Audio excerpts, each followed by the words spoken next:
안녕하세요. 치료엄마입니다. 지난 1부에서는 현금 흐름의 4분면에 대해 얘기하면서 평범한 사람들이 부자가 될 수 있는 사업이 있는데 그게 바로 네트워크 마케팅이다. 여기까지 읽었습니다. 이어서 2부에서는요. 네트워크 마케팅의 8가지 자산, 그리고 네트워크 마케팅의 핵심 가치는 무엇인가에 대해서 읽어보도록 하겠습니다. 네, 오늘 읽을 부분은 챕터 7, 네트워크 마케팅과 나의 삶.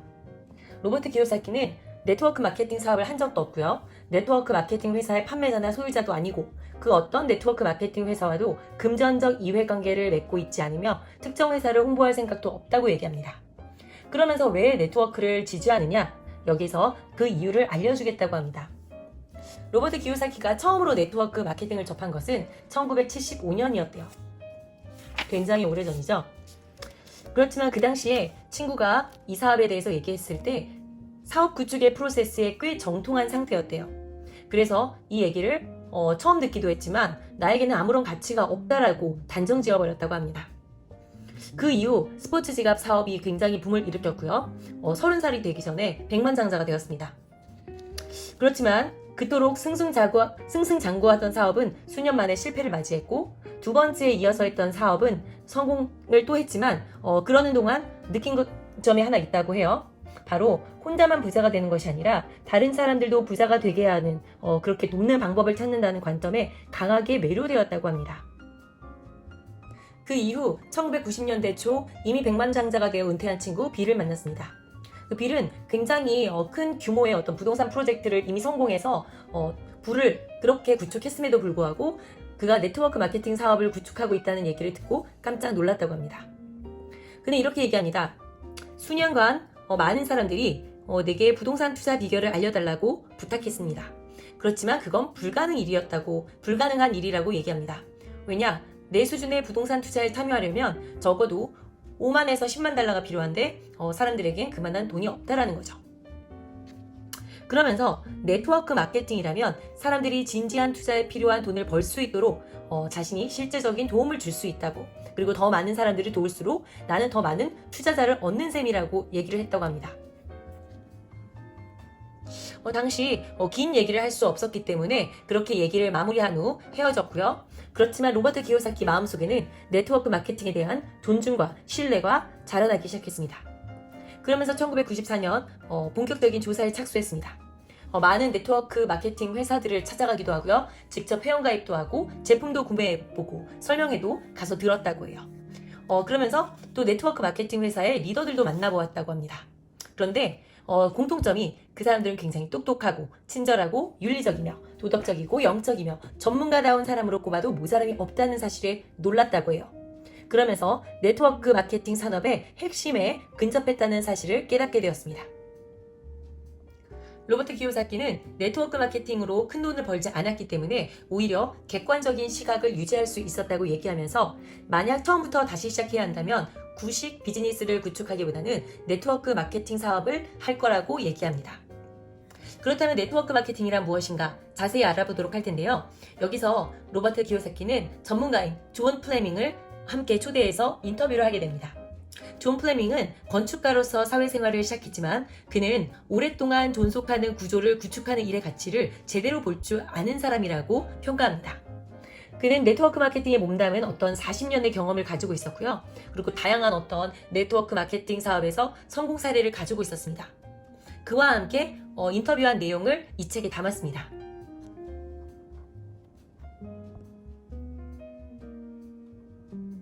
첫 번째 질문은 네트워크 마케팅이란 정확히 무엇이며 그 작동 원리는 무엇입니까?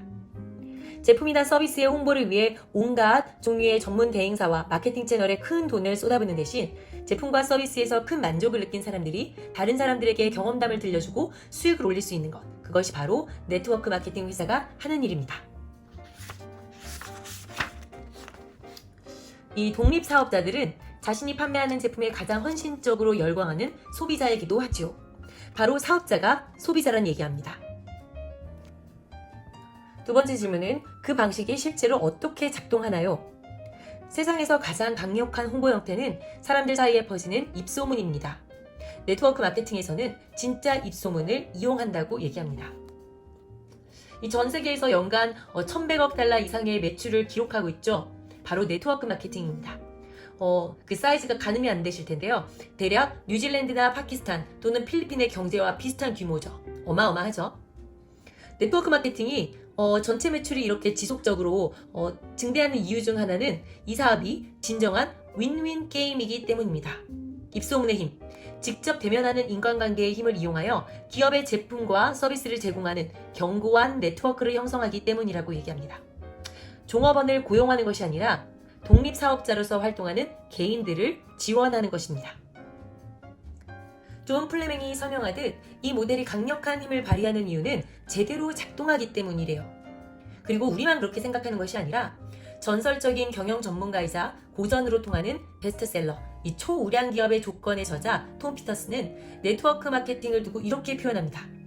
현대적 마케팅이 출현한 이래로 마케팅 분야에 처음으로 나타난 진정한 혁명적 변화이다. 이게 전문가들이 이렇게 얘기하니까 뭔가 더 믿음이 가지 않으세요? 워런 버핏과 리처드 브랜슨, 굉장히 유명한 분들이죠. 이 두 사람은 공통점이 있지만 굉장히 다른 삶을 살고 있습니다. 워런 버핏은 굉장히 검소하기로 유명한데요. 오마하에 살고 있으며 픽업 트럭을 운전합니다. 그렇지만 브랜슨은 버진 아일랜드에 있는 개인 소유의 섬에 살면서 전용 비행기를 타고 다니죠. 그렇지만 이들에게 공통점이 하나 있습니다. 바로 억만장자이고요. 실용주의며 중요한 건 네트워크 마케팅 기업에 투자하고 있습니다.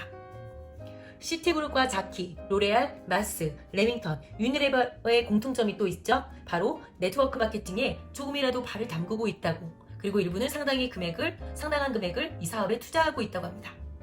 오늘날 우리 많은 전문가와 성공한 사업자들이 네트워크 마케팅을 세계에서 가장 빠른 속도로 성장하는 비즈니스 모델의 하나로 인정하고 있습니다. 전문가가 보는 네트워크 마케팅은 제대로 작동하는, 성공할 수밖에 없는 그런 사업이라고 얘기를 하고 있고요. 그리고 우리가 보는 네트워크 마케팅, 특히 한국에서는 어때요? 다단계, 망한다, 절대 해서는 안 되는 사업이라고 얘기를 하죠. 그렇다면 지금부터는 조금 더 진지하게 고민해 보시고 나의 생각과 나의 고정관념, 나의 가치관을 다 내려놓고 전문가가 하는, 이미 성공한 사람들이 얘기하는 네트워크 마케팅을 조금 더 구체적으로 살펴보도록 하겠습니다. 그럼 저는 내일 다시 만나도록 할게요. 안녕.